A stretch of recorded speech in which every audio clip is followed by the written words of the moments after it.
right, everybody, welcome back to the 1% podcast. I was about to say Shanmack, your Instagram name, but I'm not going to say that. So, I guys, like it. welcome to the podcast, Shannon. How are we doing? Yeah, I'm great. Thanks, Brandon. How are you doing? Good. No, honestly, these podcasts are obviously just super chilled, super laid back. I want to strip it all back to the beginning. So I guess let's dive back to kind of childhood. What was life like growing up? Things like that. Let's go from like mid-primary school. Mid-primary school, okay. So what's that, like 8 years old, maybe? Yeah, 7, 8. So I was just always really into sport, like massively into sport. That's really the only subject that I enjoyed and that I was good at, to be honest. Struggled in other subjects massively, but yeah, really enjoyed sport and was really competitive with it. So that's kind of like where I shined. My family are they're like super hard working. So my mom was always working, my dad was always working, and my sister's quite a bit older than me. So I spent a lot of time by myself when I was younger as well. So yeah, I just kind of dived into sports and different sport clubs, and that's kind of where I spent most of my time. Nice. Where is home, things like that for you? Essex, UK. Oh, okay, cool. Where in Essex are you based? Like Rayleigh, Hockley area. Yeah, I know the names. Yeah, I know the names. Where's you from? What did your parents do? Things like that. They were hardworking. What did they do? Like, what was their backgrounds? So my mum was a paramedic. Wow. So she used to do like night shifts. Yeah, she used to do like real long shifts. And then my dad ran his own company doing like tree surgeon, cutting trees and stuff. My mum then later on transitioned and then started running her own company with like chiropody and reflexology. So yeah, I'd say from around when I got to secondary school, both my parents were running their own businesses. And I kind of was receptionist as well. So when I get back from school holidays, they never had mobile phones, neither of them. So the home phone was always it was constant blowing up. Like people inquiring for their services, people changing their days, their appointments. So yeah, some holidays I would just be at home answering the phone, leaving notes for my parents. You get pocket money for that, or do you get any pocket money for that? No, you know what? They would be like, "Oh, I've just been to my client. They said that you were so great and professional on the phone." So I think it really stirred me on just to like be really professional even from a young age. Amazing. And when you say you were kind of into sports and stuff like that from, I guess, that early years, what sort of things were you doing? And I guess when you went into your teenage years, what did you take more seriously with sport? Gosh, I just love sport. So in primary school, it was mainly netball and athletics. I was really good at hurdles. So I then went into hurdles. I was like fourth in the UK. I used to compete every weekend. And I was like obsessed with getting to the Olympics. I then got an ankle injury and I was doing football at the same time. And my coach for hurdles was like, "Look, if you actually want to take this seriously, you need to stop football." Yeah. But I also loved football because it was the team I was playing for. I absolutely loved. So I just like didn't want to stop doing either or. I was also doing basketball, swimming. Yeah, I was doing a lot. No, it's every night. Every night. It's a tough age as well, because I guess that's from that kind of 12 to 14 mark where you're good at everything, but you're really good at one thing and maybe very good at two things. I was the same. I had rugby and kayaking. And it was the same thing. My kayaking and rugby coach, like, you need to pick one because, like, you need to be like, right, you need to give more time to this or vice versa. Did make a pick in the end, and I was happy with it. But sometimes I think, if I pick that, because now my cousin plays for England rugby, I'm like, would I be playing with you? And like, yeah, like it's the same sort of thing. If you didn't do sport in my family, I'm like, there's nothing to talk about. yeah, honestly, and I think that was really the most character building thing I could have done. You know, it was like you learn how to work as a team, but also I'd done like the individual sports as well. So I dealt with the pressure competing by myself. Yeah, so I think that's probably better than any qualification I could have got, really. Did you get any qualifications further down in life now?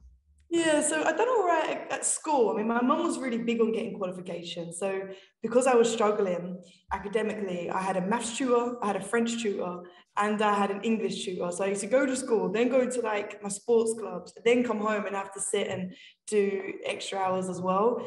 I done all right at school, like literally middle grades, B's and C's, got an A star in PE, and then I went Yeah, on to college. B's and C's are good. Just tell me Yeah, when you not get bad. 8 U's and then you can. Yeah, true. I was just like bang average. There was like 10 sets and I was literally set 5. So I did go to college, but I'd done a football course Yeah. and sports science. I wanted to get a scholarship to America and do soccer, football. And then after a couple of months, I just dropped out. I was just like, you know what, this whole studying thing is just not for me anymore. You kind of lived the female version of me. I literally did the same. I went to college, Yeah. dropped out, went to the US for kayaking. Oh, really? That's so cool though. It was exactly the same upbringing, literally exactly the same. It's mad, isn't it? But did you know what though? Like you say, it's the things that now that I look back on it, I'm like, I'm so glad that I did all those things and had that much pressure at a young age when you don't think you had pressure, but like when you're competing for your country and things like that, and you get offered to do X, Y, and Z, and you're like, and then you compete and you're just like, the things you take from that, mostly failures, like literally all of them are failures. But then you're like, oh, okay. And then how can you relate it to training now or business now? And how can you relate it to other people now? It's phenomenal. Like, and I think that's definitely one thing I'm like, I don't care what my kids do, but I'm just going to pump them into as many sports as possible. Like, just try it. Just try it. And if you like one for 2 years, run it for 2 years and quit. I don't care, but just run it. No, absolutely. Yeah, it's the mental strength that comes from that, I think, because it's learning how to like take a loss and not lose enthusiasm, but also when you win, still go straight back to training and train hard. I think that's probably what I took from every single sport. It's like whether you win, whether you lose, just keep going, just crack on.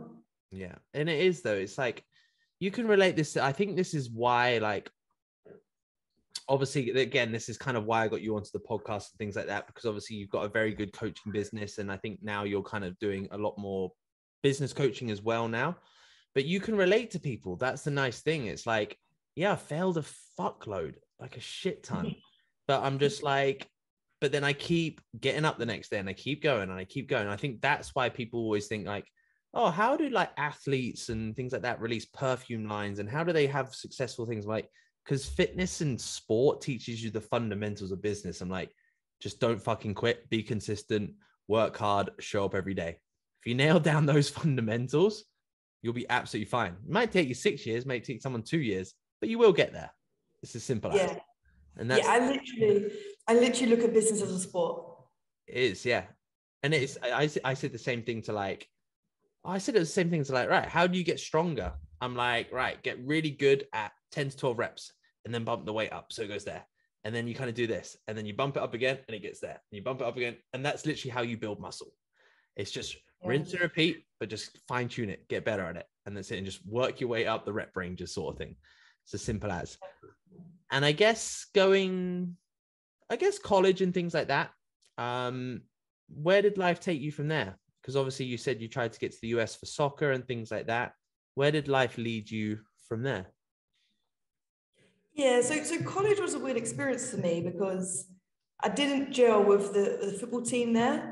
And if I'm being quite honest, they just weren't that great. And I don't take losing all that great. so we must have done a couple of games and I was like, I'm not gelling with this team as well. And the studying wasn't ever something that I really enjoyed. So yeah, I dropped out and I went straight into work. I went into insurance. My sister worked in insurance. She worked for that company. She got me an interview and it was selling caravan insurance. Cool. Not very you now, but good experience.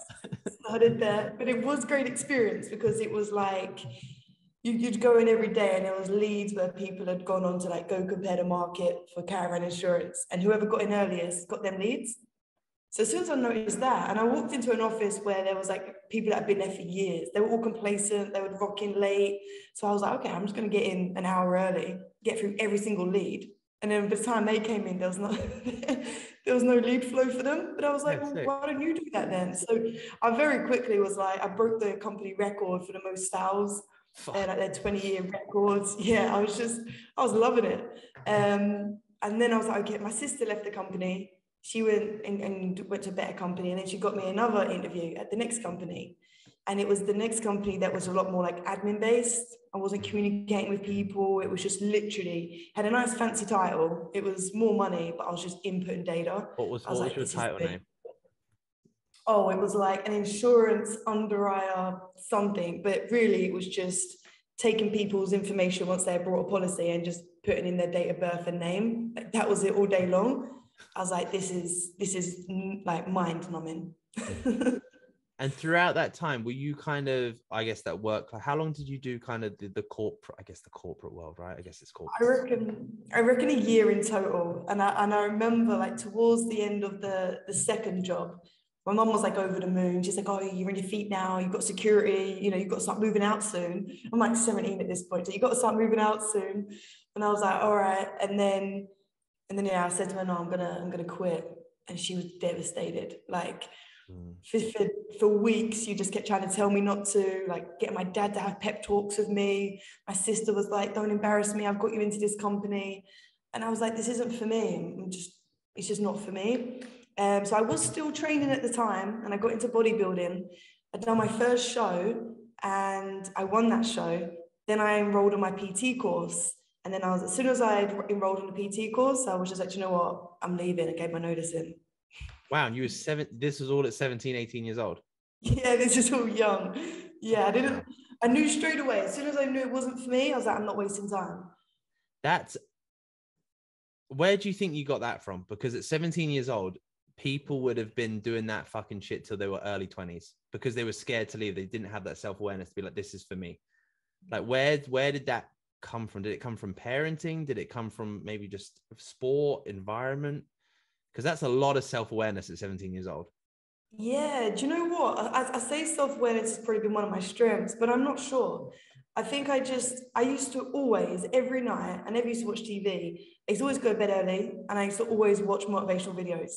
And I think I just brainwashed myself. Yeah. And I remember I would just see my mum and dad, and it was not the nicest thing to say, but I remember saying to my mum, I don't want to be where you are. So I'm not going to take your advice, because if I take your advice, I'm going to be where you are. And at the time, it wasn't what I was inspiring to be. I was like, you don't enjoy your job, and I want to enjoy mine. And then I remember her saying, like, your work is work, Shannon. You have to work to make a living. You're never going to get away from that. Keep your passion as your passion and just do your work. And I was like, I don't agree with it, because there's people who are enjoying what they do. So why can't I? So That's I quit. fucking crazy at 17. That's insane. Because rude question, as always, being English, it's a rude question. How old are you now? 26. Fuck. I'm 26, I'm 27 in March, yeah. Holy shit.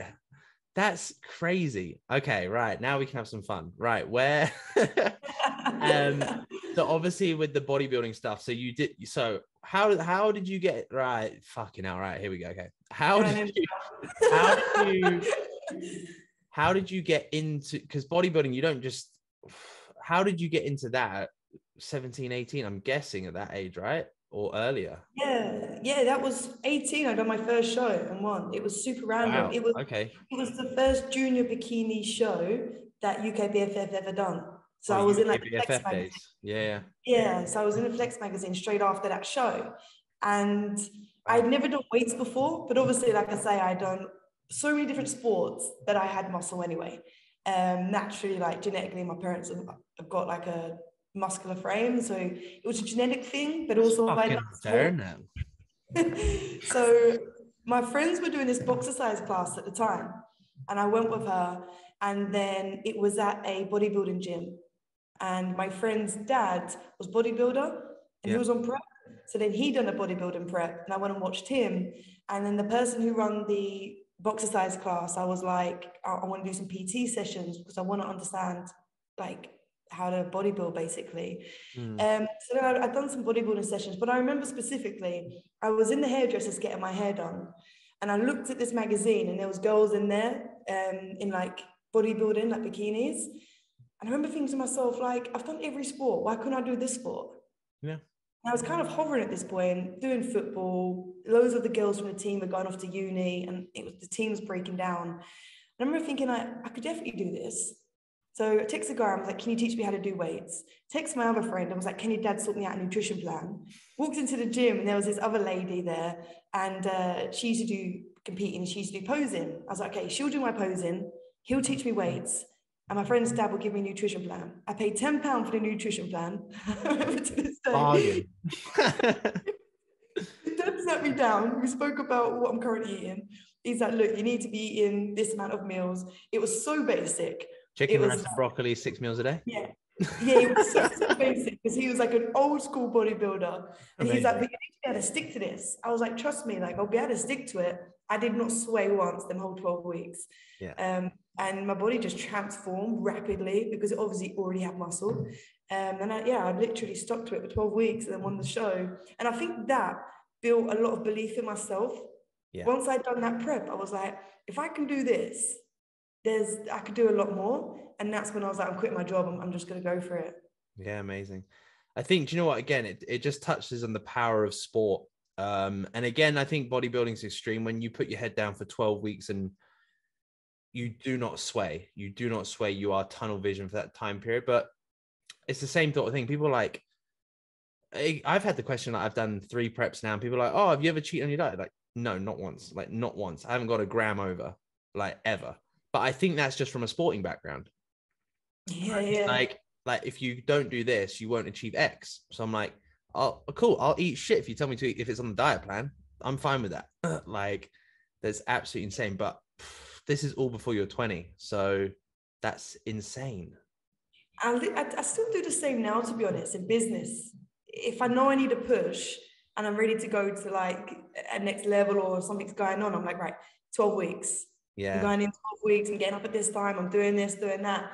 And I break it down into like seasons, just as I did in bodybuilding. And I reward myself after with a trip or a holiday or something. But yeah, it's the same sort of mindset I still use. Amazing. And then I guess going on from that show and things like that, where did the path lead you from there? You went into your PTing, and because you did your PT course and stuff. Yeah. So, did you go into PTing kind of as a job? Yeah. So I landed on my feet slightly. I mean, opportunity met luck, or luck met opportunity, whatever it was. But the guy who was PTing me was leaving that bodybuilding gym and open up his own studio. And he hadn't told anybody. But then he said to me, look, I'm happy for you to be the first trainer there. He's like, I see your work ethic. I think you've got a lot of potential. Do the PT course and you can be the only trainer there. And basically, you know, just market yourself from there. So I was like, this is great. So I was like cleaning, as soon as it opened, I was cleaning the toilets, cleaning the whole gym to make up the rent. Yeah, love it. She was charging like £15 an hour. I was getting there at like 4:30 in the morning, working till really late, and just putting myself back into preps and documenting the journey online. Nice. PT blew up real quick, to be honest, considering I quit my job with that single client. And it was like November time when I quit my job. And by like my birthday, March, I was fully booked. Yeah, amazing. But do you know what, though? This comes down to it. It's like, you say it blew up, right? You say it blew up. It's that typical thing. Well, it didn't just blow up. It blew up because you just spent like the last 2 years prepping, doing shows, documenting it. And actually, that's the thing that people just assume now. They're like, oh, your online coaching business or this business. But I'm like, no, you didn't see like the 2 years that I've just done. I've just fucking head down and go. And then all that's happened is like, you say luck. I'm like, yeah, luck. I think sometimes timing, it's not quite luck, but timing plays a role in things. But regardless of not, if it was 2 years later, then it's just giving you an extra 2 years of evidence that you can prove that you can do it. So when people throw around the whole luck thing, it's like, oh, Shannon, you're so lucky to live in Dubai and you're so lucky to, I'm like, you're not fucking lucky at all. Like, it wasn't even 2 years, was it? Because no, it's not even that. At the end of the year, and it was by that March, so I was fully booked pretty much. Yeah, it's crazy. So it's phenomenal. And then how long did you do? What was the gym originally? What was the first gym that when you were training at? Where was that? So that was Stackhouse Gym in Rayleigh. Okay, yeah. And then they literally opened up their studio just around the corner. Oh, nice. And then left that gym because it was it was a boxer-sized gym. Yeah. With a PT studio upstairs, and I was really into bodybuilding. And then there was Rip Gym up the road, And that was a huge bodybuilding gym. And I just was like, you know, I'm ready for the next level. I want to be around bodybuilders. I want to be a professional. I want to do this, I want to do that. So I was like, okay, I'm going there. So moved to there. What a gym. Yeah, and was fully booked there for about a year and a half. Done really well there, really enjoyed it as well. And then there was just some things there that didn't sit right with me morally. And I was young as well and was just not tolerant to it. And then, so I left there. And I had a full client base, was doing extremely well, competing, had my coaches there. And then I quit because, I had a disagreement with the owner. Took my trophies out the cabinet and just moved to Norwich from Essex. Left every single PT client, refunded the rest of their sessions, and was like, just going to start again. Moved to Norwich. What made you move? And there was a gym called Fully Pumped Gym. So my parents had like a log cabin there, like a holiday log cabin, and it was just available. So I was like, I'm just going to do a few months there, but that was a grind. That was starting from zero again. When you built up a client base in an area, and then you just think, I'm just going to go Norwich. Even like the session rate was less up there. Yeah. I was having to reintroduce myself. No one knew who I was. And that was just, I remember thinking, okay, I can't go back now. I've made this jump. But everyone was saying to me before, Shan, you're in a great position. You've worked so hard to get here. And I was just like, no, I'm doing it again in a different area. Bye. Yeah. Our lives are like identical. I'm just a little bit behind. Like literally, like I did the same thing. So I was in, I opened up my first PT role. I opened up a pure gym. I was there for a year and a half, like again, fully booked, things like that. And then I was like, I'm the only one that's done a show here. I'm the only one that's kind of taken this bodybuilding thing. I'm like, fuck it. I'm just going to move to London. And did it. In the first year in London, I was like, right, I'm prepping this year as well. And I was like, fucking hell. And you got clients texting you saying like, oh, I miss you. And like, can you come back? And you're like, fuck, I've got no money. I've pumped it all going into London, moving to London. And then you're like, but it was the same sort of thing. And then I did 3 years in London. And I was just like, it's exactly the same scenario. But I used to drive back. At first, I was too stubborn to move back. My mum and dad were like, Shan, your clients are still here. Just move back. No, it's working here. I didn't single client. I was so freaking stressed that I was driving back every Saturday morning, super early, to do a full day's PT on Saturday and Sunday in Essex, to then drive back to Norwich on the Sunday night to then go again. Fuck, and it was, I remember it got to the point where I couldn't even afford to buy chicken on my prep. I was just buying like frozen white fish. I don't even know what fish it was. It was just like Tesco's own frozen white fish. And I was like, that would do. Did it work? Did you place? I think that was the year where life just humbled me, because I think I worked so hard and I was still doing bikini at the time. And it was a British finals. I was on stage for like 20 seconds and I didn't place even in the top 20. I was devastated. And I'd prepped so hard. And I was, that was a hard year, but got where I am today. You honestly, like those times, I was the same sort of thing. I moved to London, did that prep that year, didn't place. And I was like, fucking, I just moved here. I'm skint because of prep. I'm skint because I've moved here. I've got nothing. I'm fucking skinny as fuck. I'm tired and all this sort of shit.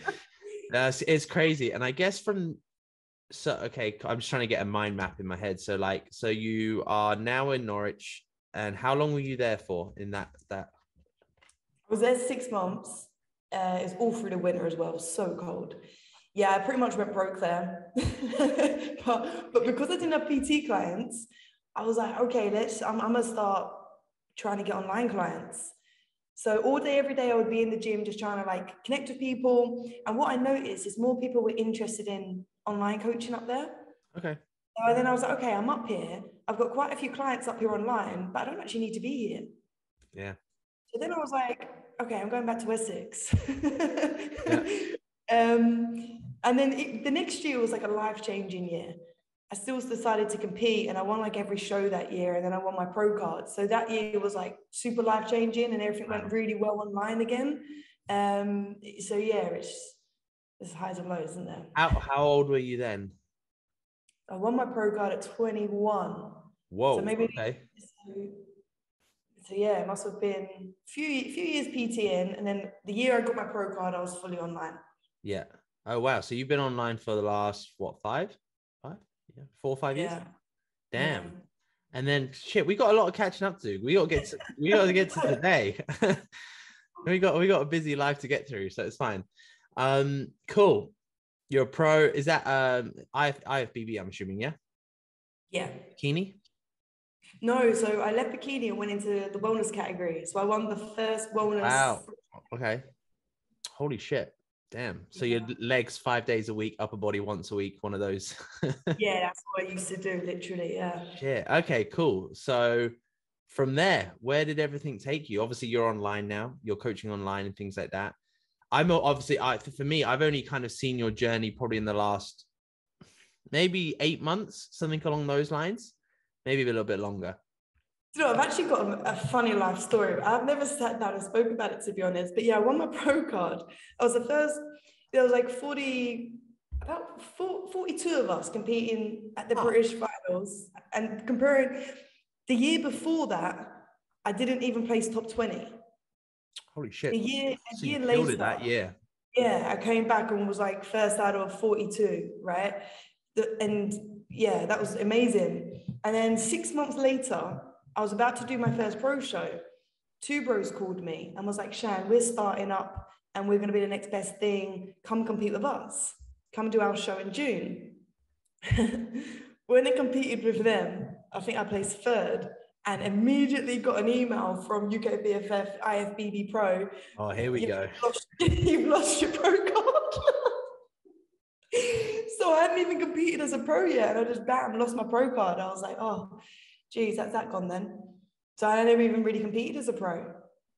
Oh wow, okay, and you never have since, sort of thing either. No, so then so I asked for it back. Yeah, this is how it went. I asked for it back and they put me on a ban.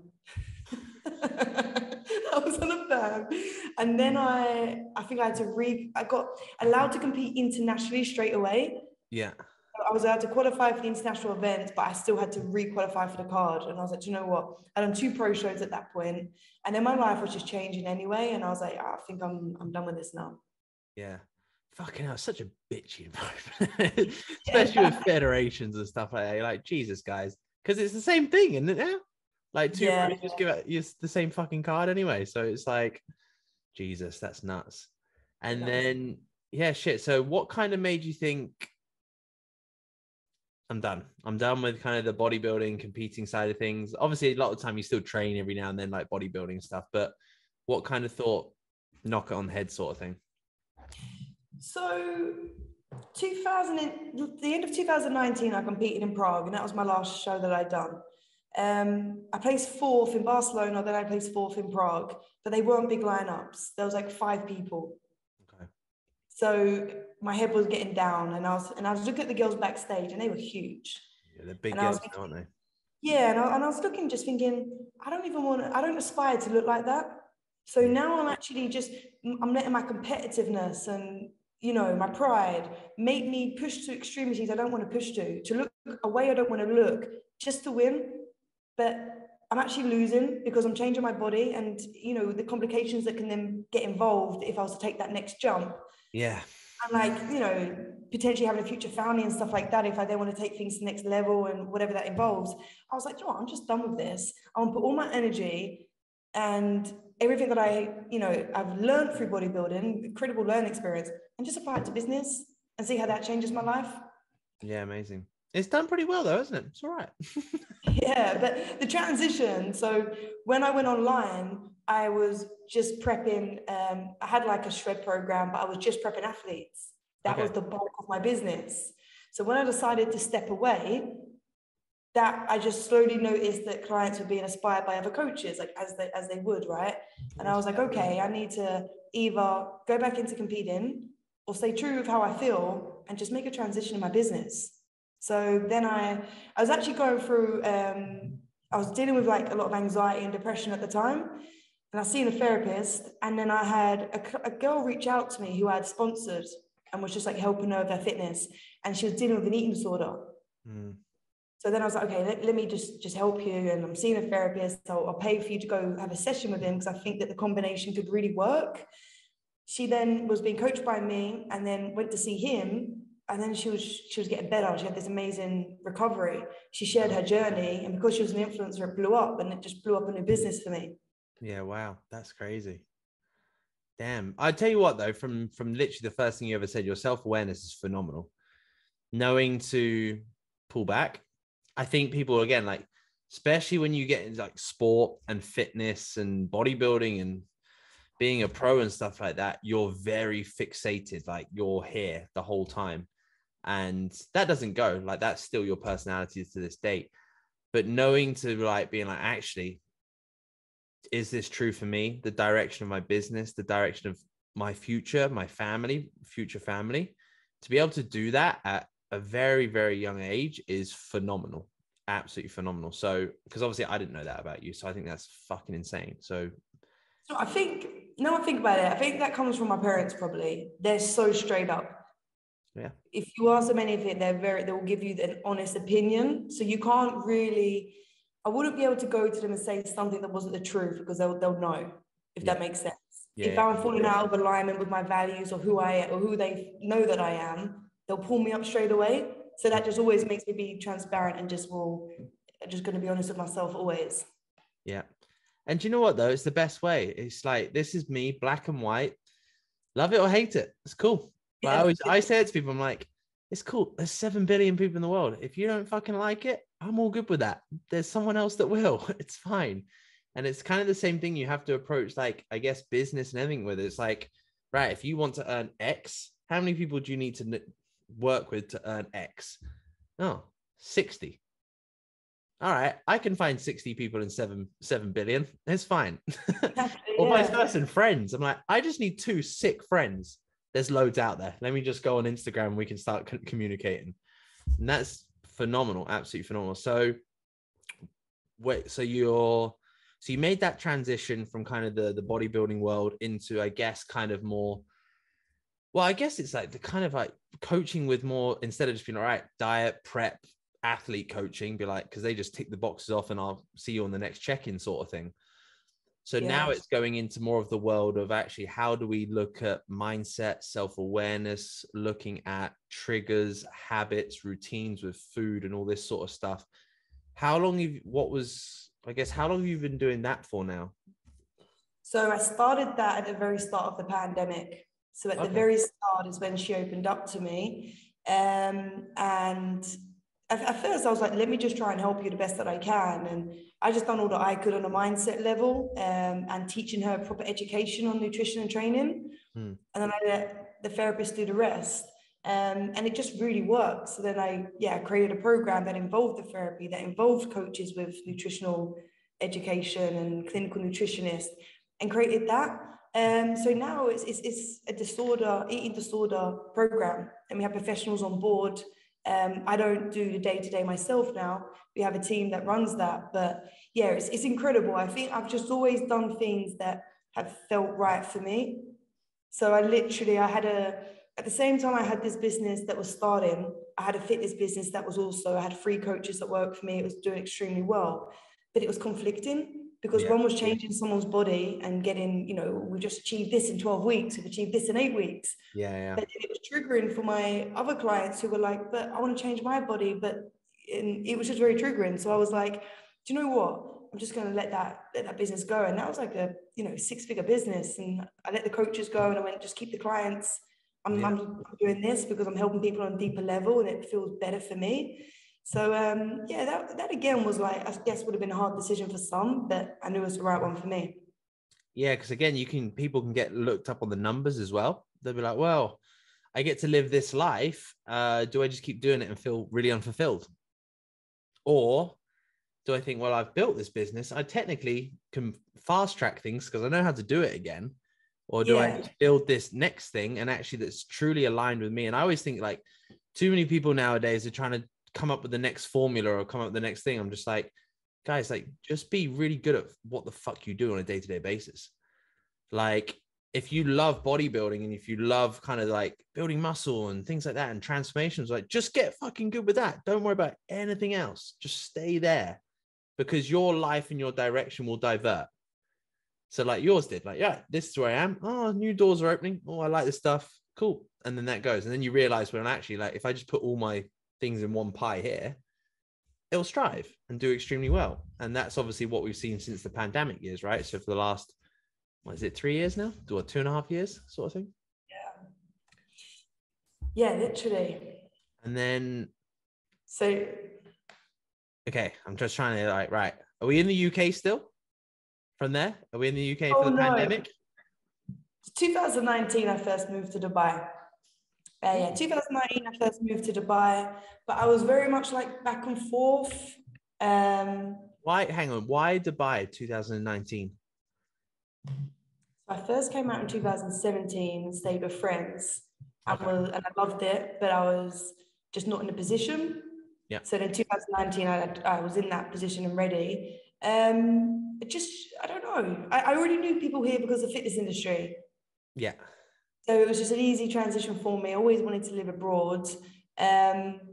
But yeah, I had some complications when I came here and ended up going back.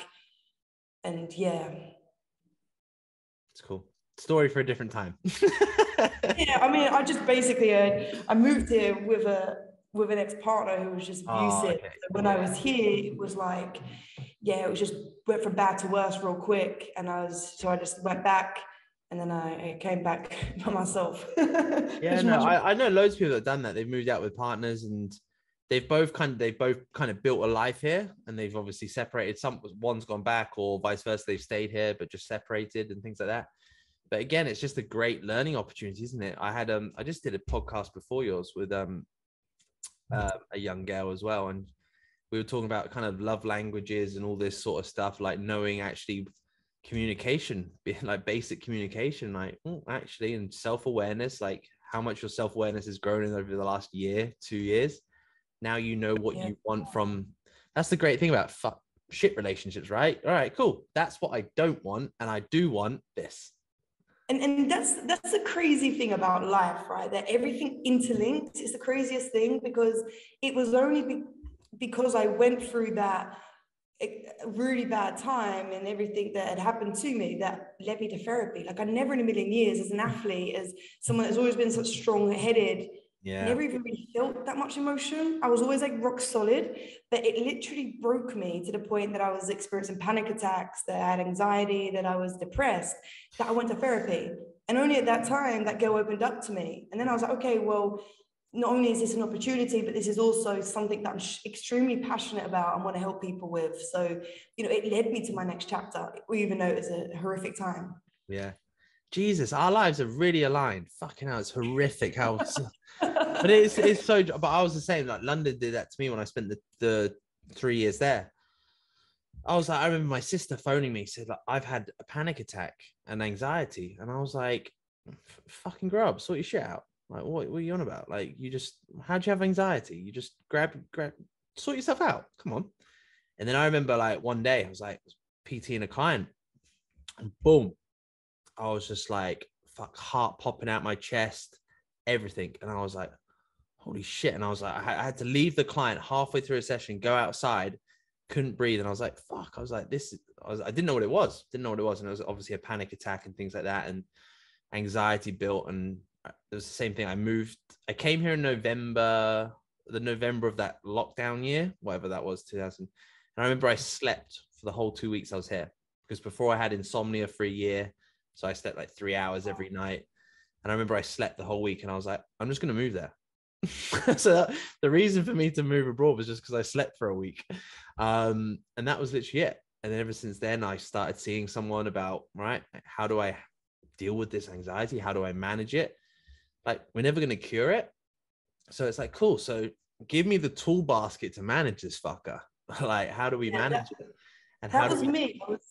I was just obsessed with understanding. I remember, like, I just wanted to understand it, because I didn't feel like my family had never experienced mental health. They really did not understand it at all. They were like, they're very hard-headed. So they're just like, Shan, just crack on. What's happening to you? They just kept saying, what's happening to you? It's like, I'm struggling, like I need help. And they were just like, you just need to get on with it. So it was like, I need to understand this because no one else is. And then once I understood it, it was like, now I know there's other people who are feeling misunderstood as well. I need to help them. I need to make them feel understood. So then that was the driving force of, let's make people feel heard. Yeah.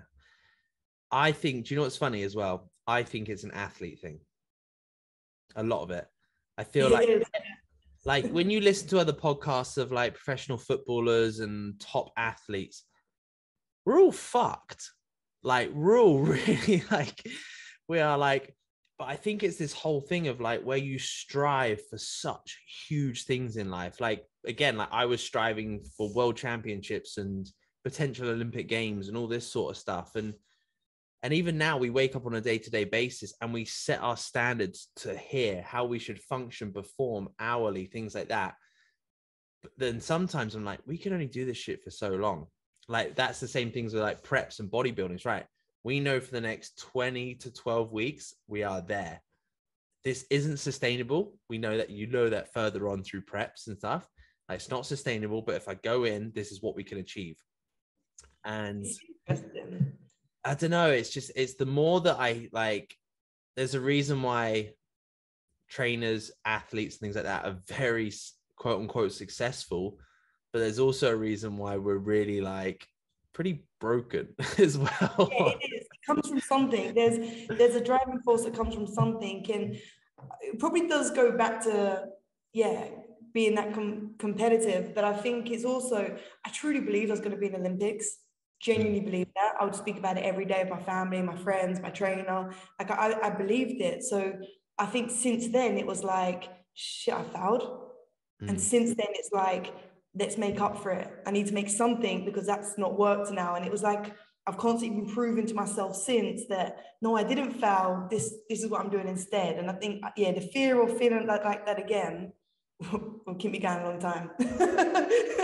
Does it? Yeah. Does it still come into your head though? Of course, yeah. Like I think paranoia is a huge part of business.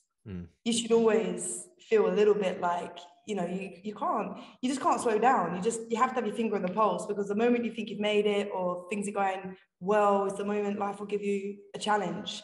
And I think I just find peace in chaos. Like I actually enjoy those challenging moments because I know I'm growing. I'm going to the next level. This is happening for me. I couldn't agree with you more there. I'm almost like, when things are tough, like, you know, said when you were like, when you're in Norwich, things like that. Was it Norwich? It wasn't Norwich. Yeah. Yeah. Like when you're just like, I can't pay my rent. I can't do all this sort of stuff. I'm secretly like, yes. I'm like, good. I'm fucking poor. Because then I'm like, because I know I always think that was like, I remember the same thing. It's been 6-7 years now in fitness.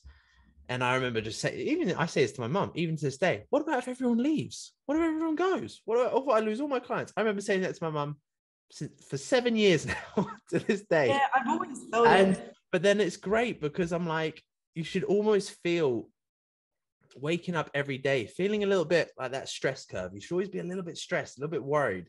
As soon as you get complacent, being like, oh, life's good and, you know, really good. I'm like, yeah, but just wait. It's going to come. It's going to come. But then there's light at the end of the tunnel because you know you've done it for the last X amount of years.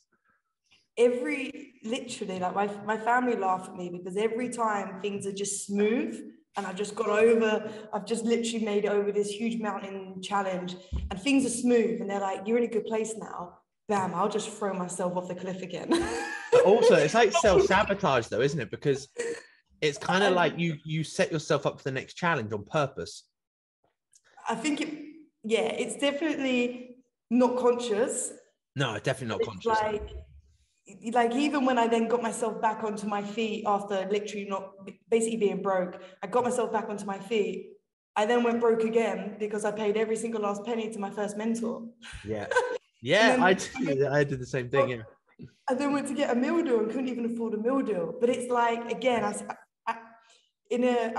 thrived off of that moment because I was like, okay, here's my comeback again. Here's the time to prove to myself again.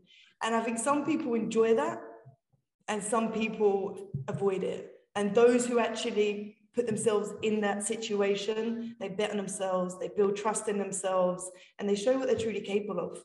Yeah. And it is true though. I think as well, like people get the whole thing of being like, oh, if I get a job, I'm safe. I'm like, you're not nowadays. You're fucking not. Like, you're literally like, if you work for a firm, you are just Lydia number 3. That's literally it. Like, if you don't meet targets, if you don't meet, I think again, like COVID was a great example of that. Like, how many people just thought, like, if you knew that you were 80% in the company, you're gone. You had to be in that top 20% to keep the company ticking over, because they realize we only need the 20% to keep us going through that time period. Everyone that's 80% can fuck off. So that's why you, like, again, like, right, why do you show up an hour extra earlier to steal all the leads? I'm like, it's common sense. Like it's simple. And then my day's done. I can literally sit there for the next 6 hours and chill because I've got all the work for the company. Like, how, like, it's just, I don't know. It's just, I think that this is kind of why I love Dubai now, is because the circle of friends that I have and the network that I'm in all think like this. It's like, you don't need to work like, cool, you work 6 hours a day. I'm like, you fucking don't. You do not work 6 hours a day. You do 5 hours, and then you do like, oh yeah, Instagram's pretty good at the moment. I'm like, just do 2 hours in the morning of like boom, and then just do 2 hours in the afternoon, boom, and then 4 hours of work a day. You are done. That's it. And it's just being like, I don't know, like people, it's hard to relate, but here you can relate to people, which is nice because Dubai is built on this entrepreneurial mindset. People that all around the world have come here and built this place in the last 50 years sort of thing. I don't know. See, I'm just going into a tangent now because like I'm on the same wavelength as you as that sort of process. But literally when I first moved, I remember looking at the Burj Khalifa and thinking, if they can build the tallest building in the world, anything is possible. Like I can build the business of my dreams. Yeah. And they built it in like 2 weeks. Probably day and night working here, isn't it? That's the thing. That's what's great about this place. You're like, oh yeah, they built the biggest building in the world. Now they're like, and then Saudi Arabia, but like, oh, we're going to build the biggest one. Well, fuck you. We're going to build the biggest one again. It's like this little bitch war that goes on. And like, that's what's great. And again, like, I went to a friend's at JVC the other day and I was like, holy shit, it's changed in a week. Shit. So when I move there in a month or 2 months time, it's going to be a whole different place.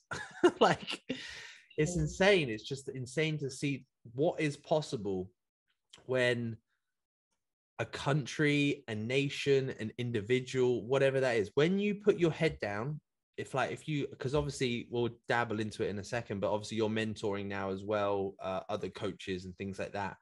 I'm like, you probably just kind of want to punch them and be like, put your head down for fucking 4 weeks. Just do this for 4 weeks and your life will change. And it probably will. But the problem is people get distracted and things like that. I'm like, if you just do these little tasks that I tell you to do every day, every week, in the next 4, 6, 8, doesn't matter. That compounding effect will get you to where you want to be. Yeah, no, that is literally it. Yeah. And I think it's the overwhelm. People, I think there's 2 things that stop people: the overwhelm of thinking way too far ahead. Like, I think one of my strengths is actually I think so simple, because I think, because I'm just not, that just simplify things because that's the way that works for me. And I think some people actually overcomplicate things. Oh, too much. And I just literally, I can see where I want to be, but I'm like, okay, well, there's no point thinking about that right now. Let's just keep things super simple every single day. So simplicity is just key. And secondly, it's not getting in your own way. Yeah. Like, I've had so many things happen that have just changed my perspective on life completely, because it's like life is just so short and most people don't actually give a shit about you at all. Like, not to be morbid and not to be negative, but if I died tomorrow, there's 5 people whose lives are actually going to be impacted and cared. Everybody else won't remember who the hell Shannon was. Yeah. So since realizing that, I just think, you know what, I'm just going to do me, be me, post what I believe in. If you like it, cool. If you don't, see you later. Yeah. And it's the most liberating thing. But it is, though. I think I've had that same thing that I've talked about it a lot on social media. People are fucking sick of it. But I feel like the last 6 to 8 months of my life has been that truly like eye-opening time period. Probably one that I will remember for the rest of my life sort of thing. And it's very similar. I'm like, mate, the same reason this podcast is called The 1%, the same reason I got it tattooed on my neck, like all this sort of stuff. And I'm like, just do that. Just do just 1% every day. That's all that fucking matters. And it accumulates day after day, week after week. And it's like, I always relate it back to something simple. It's like, right, Shannon, what leg exercise did you do when you won your pro card and won things like that? You probably did a leg press, right? There's probably a leg press in your program.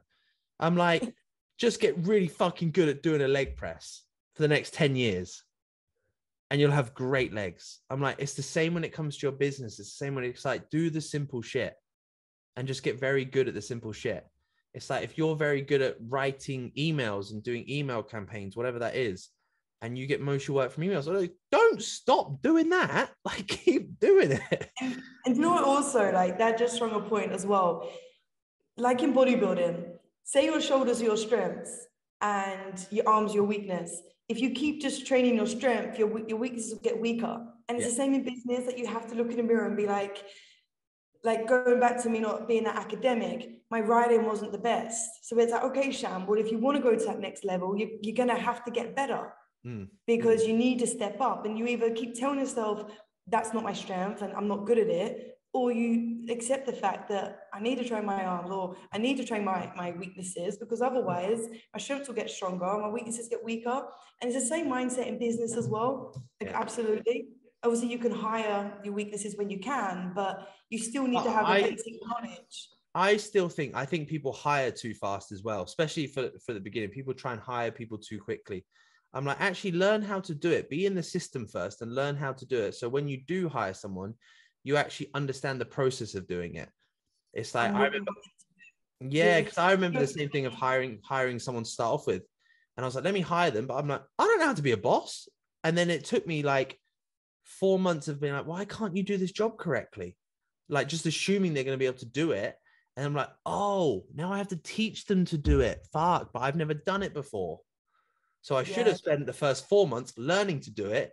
And then they would have been able to do it in the first 2 months instead of just killing 6 months. And they're like, fucking, I've just paid you X amount and we haven't. I was like, oh, but I actually have to be a boss. I've never been a boss before. No, absolutely that. No, it's don't even know where we've gone in this conversation now. It's great. I've lost track of it myself. But no, let's dive into you now. So obviously you kind of moved to Dubai and things like that. I've been here a while now and stuff like that. You are now just fully in on what's the coaching company at the moment? What's the part of Limitless? Okay, no, your thing. Oh, so I've got the Inner Self Club. That is helping people with disordered eating. We have a team that run that, and then I focus on mentoring. Cool, yeah. So you work with Elliot, Josh, John, James, and Jake. Oh, it's a big team now. Shit, because I know Josh really well. I went to stay at his when he was living in Marbella and stuff like that. We've been mates for a couple of years. So yeah, because I think it was when it was first. It was just. God, who was it? It was just Elliot and it's gone. Who was it? Elliot James, wasn't it? Yeah, that's it. And then they brought Josh in, and then now they've got you and 2 other guys. Me and 2 other guys as well. Yeah, it's an awesome team though. Like, yeah, it's great.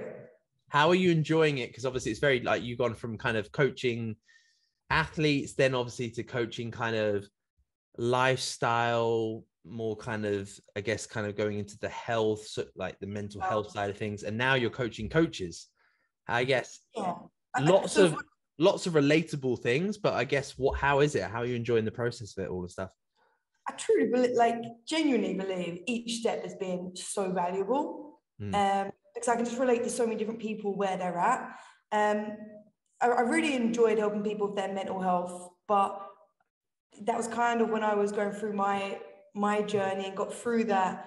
But then when I'm in a great place and I was traveling and I was in America for 6 months, and it was just like, it's getting quite heavy to deal with on a daily basis. When I'm not so relatable to that now, my mental health's fine, So I was like, it's not that I'm not passionate about it. It's important that we do this, but I just don't feel mentally I want to be at the front line of it. So I just made that transition out, took some time for myself and was like, okay, where am I now? Because I love working with people. Yeah. I love working with people. I love helping people, but who do I want to help? And I was like, I want to help the Shannon get to where she wanted to be, but fast track there, who doesn't make the mistakes that she made. You know, this is the second team I've built now, and I've got it right. The first team, you know, things were just not how, like you say, first time being a boss. What does that even, you can't learn that until you're doing it. So just being able to give people the knowledge that I wish that I had as I was building my business. So yeah, that's where I'm at now, and it's really enjoyable. I really enjoy it. Amazing. Because it's how long you've been quite new to them as well, haven't you? It's been like what, maybe probably a couple of months or more, maybe now. Yeah, maybe like 5 months now. Fucking, this is Dubai time. That's like 2 months feels like actually 5. You're like, oh shit, okay. Yeah, it must be quite a while. Because when Elliot and James came to Dubai, I went and met them. Oh, okay, yeah. So yeah, I remember seeing them. Yeah, it was a while ago, wasn't it? Yeah, shit. Damn, fair play. Damn. Crazy. So are you still the face of your own brand still? No. Okay. So yeah, I just kind of wanted a business that I wasn't the face of. Nice. I think it's a really good model to have, like, because obviously it's like Nike. Everyone's like, who owns Nike? Like Nike's become its own thing, which is great. And that's the ideal business, right? To eventually pull yourself out and actually still have your hands in the pie, but it's not me. Yeah. And you're buying something that's actually, I've produced a brand, not I've just produced Shannon the coach sort of thing, and everyone's coming to you. I want something that's tangible, so that if I ever did want to sell it, I have an asset rather than someone's not buying Shannon. Oh, yeah. So it's not that I want to sell it. That's not what I want to do right now. But with the name that I've created, the Inner Self Club, there are other areas that I want to build out. You know, we help people with disordered eating. I'd love to help people in other areas to improve. So it's something that I want to do in the future, but I didn't want to put myself as a face purely for that reason. I want them to buy into a brand. So I'm really just trying to build a respectable brand that's trusted. Amazing. And how much time do you spend much time on that per week and things like that still? And is that still the main thing, or is the kind of the coaching now kind of the main thing for you? Mentoring is the main thing for me now. Yeah, just because I just much enjoy it. My involvement in the Self Club is team meetings. Yeah. So overlook everything. And then we're split testing some people who are doing sales calls at the moment. Yeah. Ultimately, I would have to step in there if need be, but yeah, we'll see how that goes. Nice. Yeah, that's always the fun part, isn't it? Yeah, that's like the last bit that I've delegated out is the sales. I've always done that part myself, but that's the last part, the hardest part. Yeah, but also that's the hardest thing, because when you're so passionate about something, how do you make someone feel this passion? This is my baby. Like, how do you make someone feel that? Because actually, like, you could sell me onto the program very quickly, because what you're saying is like, fucking hell, like she knows this works. She believes this works. Fuck, I believe this works. So it's trying to be like, yeah, they're doing calls on your behalf, and they're representing your brand on that call. And we're dealing with mental health, so it's it's different. Yeah, you have to approach every call very, very personally, very, very personally. It's not like 12-week shred. Everyone knows what to expect on that call, right? Exactly, yeah. So we have people who are very nervous on the call. There's a lot of emotion, there's a lot of tears. So the role is, what I've come to find is a lot harder for people to step in, because I've obviously gone through my own journey, my own transition. The skill set that I've got is hard to replace, but it's like, I need someone who's good at sales and aggressive in that way, but not too aggressive, because these people are vulnerable, but ultimately being able to make them feel good and not bad if they can't go ahead, because if it's not right for them, it's no problem. So it is something that's difficult to find, but I'll find it for sure. Yeah, and it's 7 billion people in the world. You will be good. Exactly. No, honestly, it's amazing. It's just not, I won't steal too much of your time, because I know you're super busy and things like that. And we've hit that nice hour mark. And I know you're very good with your time, because you logged in at past on the dot. So it's good. I know you're good with your times. No, I saw that on your story that you was walking into Benoist, and I was like, let me go log in and just make sure. Nice. Batch your content. Batch your content. Yeah, that's what I was thinking. He's either batched it or he's forgotten about me. I'm checking the time. Like, Yeah, I hope I'm not being stood up here. So I wasn't actually in Bali yesterday. It's okay. Like, I'm actually still in Norwich. yeah, that'd be so good, wouldn't it? Still posting stuff like that, like 4 years later. It's okay. Throwback. So it's fine. But no, honestly, my love, absolutely amazing to have you on. Very, very inspiring call. And this is again why I love these calls, because actually sometimes I'm like, I speak to you and I'm like, right, cool, let me go to work, sort of thing. More from my selfish point of view. So it's these calls for me are very, very priceless, and it's just nice to talk to someone so like-minded. So thank you so much for your time. We do have a little bit of a tradition at the end of these podcasts, because it's the 1% podcast. I need your help.